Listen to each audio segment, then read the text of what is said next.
नादयोग कथक केंद्र चंद्रपूर यांच्या वतीनं आयोजित कथक कार्यशाळेचा उद्घाटन समारंभ शनिवारी श्यामाप्रसाद मुखर्जी सभागृहात उत्साहपूर्ण वातावरणात पार पडला। कार्यक्रमाचं उद्घाटन चंद्रपूर महानगरपालिकेच्या स्थायी समितीच्या अध्यक्षा तथा नगरसेविका मनस्वी संदीप गिरे यांच्या हस्ते झालं।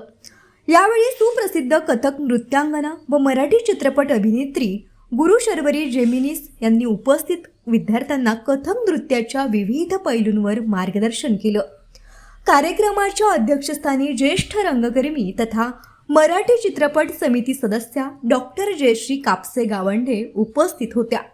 यावेळी प्रमुख पाहुणे म्हणून सुप्रसिद्ध ज्येष्ठ चित्रकार सुदर्शन बारापात्रे तसंच इनर व्हील क्लबच्या माजी अध्यक्षा सोनल बुक्कावार उपस्थित होत्या। मान्यवरांनी भारतीय शास्त्रीय नृत्य परंपरेचं जतन व संवर्धन करण्यासाठी अशा कार्यशाळांचं महत्त्व अधोरेखित केलं। कार्यशाळेत शहरातील तसंच परिसरातील कथक विद्यार्थ्यांनी उत्स्फूर्त सहभाग नोंदवत नृत्यकलेचं बारकावे आत्मसात केले। कार्यक्रमाच्या यशस्वी आयोजनाबद्दल नादयोग कथक केंद्राच्या पदाधिकारी व सर्व सहकाऱ्यांचं उपस्थितांनी कौतुक केलं। पहिल्यांदाच मी चंद्रपूरला आले आणि त्याचा निमित्त पण फार चांगलं होतं, कारण मृणालिनी ताईचा जो नादयोग कथक संस्था आहे तर त्यांनी मला 2 दिवस कथकचं वर्कशॉप घ्यायला इथे चंद्रपूरमध्ये बोलवलं आणि खूपच चांगला अनुभव होता। एकतर मुली खूप उत्साही आहेत इथे आणि मला आनंद या गोष्टीचा झाला की त्यांनी सांगताना मला असं म्हणालं की ताई आमचं तसं छोटं ठिकाण आहे आणि तसं कथकला अजून तिथे एक्सपोजर नाही आहे किंवा काय, पण तुम्ही याल का आमच्यासाठी आणि आम्हाला फार बरं वाटेल।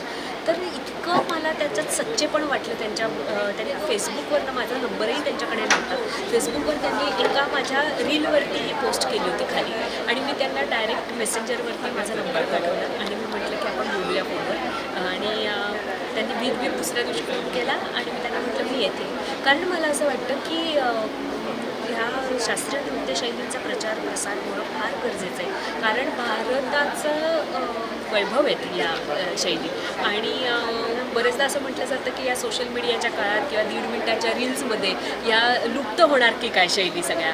तर एवढ्या वर्षांची परंपरा घेऊन आलेल्या आहेत, त्यामुळे त्या सशक्त आहेत, सात्विक आहेत आणि सोनं ते सोनं, शुद्ध ते शुद्ध असं नक्की त्यांच्यामध्ये आहे हे मला माहिती, म्हणूनच इतक्या वर्ष आम्ही करत आलो आहे आणि अजूनही ह्याच्या पुढच्या पिढीला शिकावंसं वाटतं। तर आजही इथे मी आले तर 2 दिवस संख्या बघून विद्यार्थिनींची पण मला फार आनंद झाला। जवळजवळ 60-65 मुली आल्यात शिकायला आणि फक्त चंद्रपूरच्याच नाही तर काही यवतमाळमधनं आल्यात, नागपूरमधनं 1-2 आल्यात। तर छान वाटलं मला की एवढ्या सगळ्या मुलींच्यात उत्साह आहे आणि त्यांना ह्या शैलीला अजून शिकायचं, त्यांच्या पालकांना वाटतं की आपल्या मुलींनी ह्याच्यात करावं।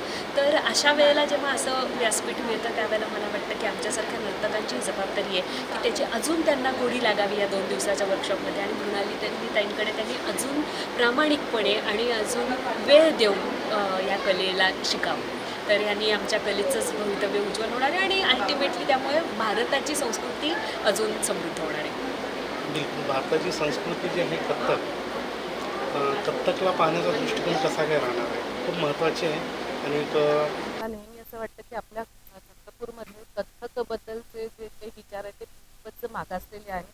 ते विचार बदलवण्याचा सगळ्यात पहिले माझा तो दृष्टिकोन होता शर्वरी ताईंना चंद्रपुरात आणण्याचा।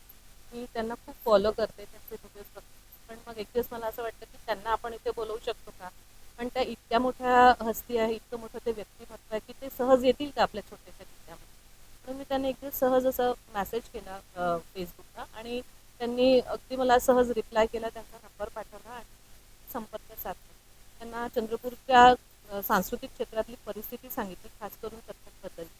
तर त्या म्हणाल्या की मला आवडेल तुमच्या चंद्रपूरच्या कलेबद्दल आणि कथकबद्दलचा प्रचार करायला। त्यामुळे काय होईल की चंद्रपूरमध्ये कथकबद्दल जे काही थोडे जुने विचार आहेत त्याच्यामध्ये बदल होईल, नव्या पिढीला काही चालना मिळेल आणि कथक हे किती चांगलं आहे आणि आपली संस्कृती जपणारा आहे ह्याबद्दलची माहिती आजच्या जनरेशनच्या मुलांना कळेल, हा त्यामागचा उद्देश आहे।